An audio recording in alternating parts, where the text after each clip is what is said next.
on air, online, and on your smartphone as well, too, when you are FM 103.7. I think it's been 6 weeks, maybe more, since I've caught up with our chef, Gavin Forman. Nice to see you, sir. How are you? I'm good. How are you doing? How was your holiday? I was pretty good, but we're well back into the swing of things now. We're back into to the grind. All of that. Now, how has the last couple of weeks been in the sector first? I feel that's kind of a thing we have to always open with these days. It's been good.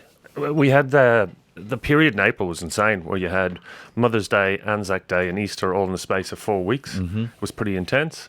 We're still suffering. There's still chefs out with COVID and bits and pieces like that. But generally, it's come back. We're heading into the quieter months, June, July, August.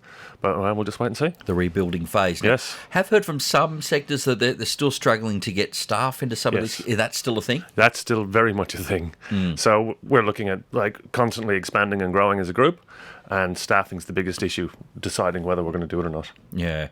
It's fun to have the food there to go, but if you haven't got anybody to cook it, to get it out on the tables, what do you do? It takes an entire team to run a restaurant or a pub. You can't just have a brilliant chef, or you need the kitchen hand to be there on time, and you need the wait person to be there on time and know their stuff. It's just, it's difficult. It seems like we fixed up the getting customers out. Yes. That side of it's done. There's a lot to go. Moving on to what you've bought for us today, and this looks fantastic. A nice piece of barramundi. Tell us about it, Gav. So you got a nice crispy skin barramundi, sweated and sautéed asparagus with spinach, pumpkin puree, and the kicker for the dish is the pickled onions. No, it's sitting right there. Yeah, you don't like pickled onions? No, the onions are fine. I'm just going to just do the pumpkin puree first. Go for the pumpkin puree. It's butter, cream, salt and pepper. It's fantastic. Yeah. Absolutely fantastic. It's almost just like a thick soup. Yeah, you're right. Very much. Now, just having a look at the barramundi straight away, that is just peeling off the skin. Yeah, lovely. it's beautiful. Nice. Are you a skin? Do you eat the skin or not the skin? Never under any circumstances. Why? It's just not my thing. Look, others do. It's the first thing I do, whether I have any fish at home. It's just that's crispy skin. Yep, gone. Wasted on you. Absolutely. The rest will be fine. Let's check it out. Well, I must admit, I take the skin off too. I'm not a big fan of it, but some people love it. Realised you weren't going hard on me for that. Yeah, that's the only reason. Otherwise, I'd have been absolutely hammering you. Normally, it's like, what, you don't eat onion or something. That's a big problem. This fish was fantastic. Yeah, it's good, isn't it?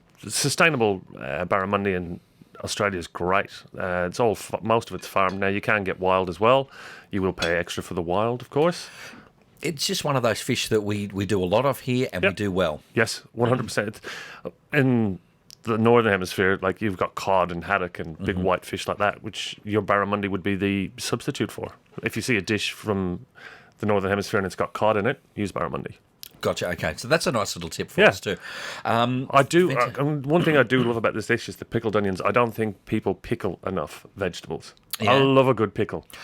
Why do you think that is? I don't know. I think people are frightened of it, or they think it's complicated, and it's just not. It's just simple. You make the liquid, you put the onions in it, or whatever vegetable you want, carrots, celery, whatever, and it's a perfect snack. Is it possibly one of those kind of things that it's in vogue for a while, then it's just not? Yes, all grandmas used to do it, and then nobody did it, and now I think it's slightly trying to make a comeback. Yeah, I'd love it to come back. Because everything can't be popular in your household at once, can it? No, not with top personalities. No, very much so. Look, this is fantastic, just a light fish. Yeah, it's a nice dish, and it's also got that warmness from the pumpkin and the puree at the bottom. So it's got a type of wintry feel to it, but not quite. All right, a little bit. Mate, Gav, thank you so much for that. My pleasure. I'll finish that off once we say hooray to you. Yeah. And I might do that now so we can get you going. Beautifully smooth. Mate, we'll talk to you in a couple of weeks. Appreciate it. All right. Thanks, Mark. There he is, our chef, Gavin Forman, right here at 2NURFM 103.7. A broadcast service of the University of Newcastle.